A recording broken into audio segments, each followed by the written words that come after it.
Paigtingin panglalo ng Commission on Human Rights ang mandato nito na pagtatanggol sa karapatang pantao sa pagpasok ng Duterte administration. Narito ang report ni Joan Nano.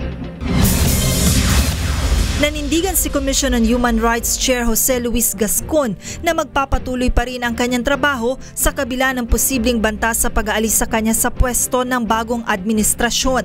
Dagdag pa nito, patuloy niyang palalakasin ang mga programa ng komisyon at palalawakin ang kaalaman ng publiko sa issue ng human rights.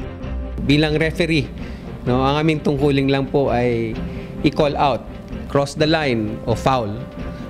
Wag naman po kagalitan ng mga referee. Apela ng CHR sa Duterte administration, mas makabubuti na gumawa ng mga programang hindi makadaragdag sa mga kaso ng pang-aabuso at patuloy na isulong ang karapatang pantao.